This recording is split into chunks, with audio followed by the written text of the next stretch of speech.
3. This mystery is a great one. The Apostle Paul, writing to the Christians of Ephesus about the mystery of marriage, stresses that the husband should love his wife as his own body, and concludes, "This is a great mystery. I speak concerning Christ and the church." The Apostle's words show that the mystery of marriage is a type of the church and of Christ. St. John Chrysostom tells us of the grandeur of the mystery of marriage and explains its relationship to Christ and the church. The mystery of marriage is indeed great, because the girl, from the first day she saw the groom, she desires and loves him like her own body. It is the same for the man, who had never seen her, with whom he had never spoken, and from the first day places her above all others, even friends, relatives, and their own families. The parents entrust their daughter to a man, who oftentimes they do not even know, and they do this joyfully.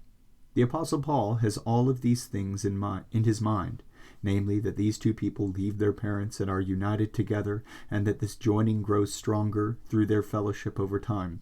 And by understanding that this is not an earthly thing, but that God himself instills married love in them, he says, the mystery is a great one. Because seeing that this happened to a greater degree to Christ and to the church, he was amazed and surprised. How did this happen to Christ and to the church? Just as the groom leaves his father and comes to his bride, so Christ also, leaving his Father's throne, came to his bride. He did not invite us up to heaven, but he came down to us. When indeed one hears that he left his Father's throne, do not think of movement from one place to another, but of condescension. These words of St. John Chrysostom must be emphasized, that the love which the husband has for the wife and the wife for the husband is not something of man, but is placed inside them by God from the moment of their creation. And indeed, from the beginning, God appears to have made a special provision for this union. And speaking of the two as one, he says male and female he made them. This is also why God made the whole race to be born of one, namely Adam, preventing them by the strongest necessity from ever being torn asunder or separated. The love of a husband for his wife and the wife for her husband is a divine gift which is freely given to man from the time of his creation. When, however, man lives this divine gift merely in a carnal manner, then everything in marriage moves in the wrong direction. Instead of love, hate is born. Instead of unity, division. One point which needs to be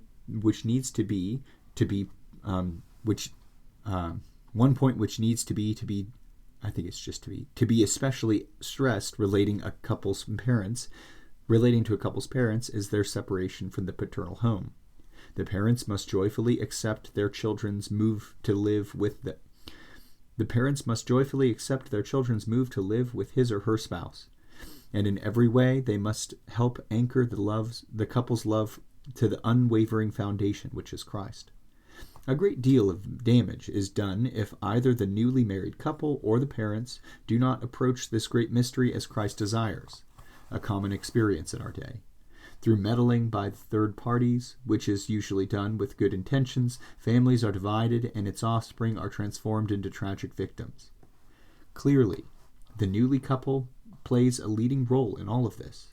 If they share a common spiritually minded understanding of the meaning of the sacrament of marriage, then it is very difficult for third parties to play a role in diluting their love.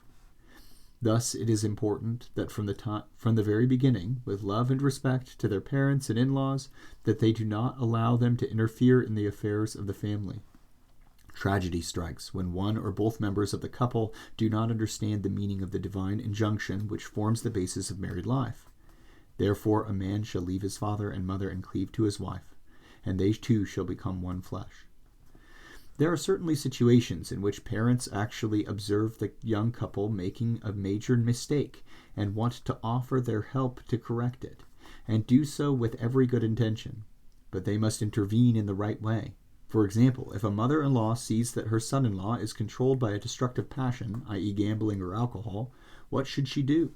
Initially, her help must proceed by much prayer for her ailing son-in-law and the healing of his passion. Then afterward, still, instead of stirring up her daughter against her husband, she ought to advise her how to bring her husband back on the godly road with her love. Only in this way are both the errant spouse and his entire family helped. Terrible things happen when a parent does not recognize that his child is responsible for his own family and wants to direct every detail of the life of that family. This naturally creates a reaction from the child's spouse, with all the tragic consequences that follow.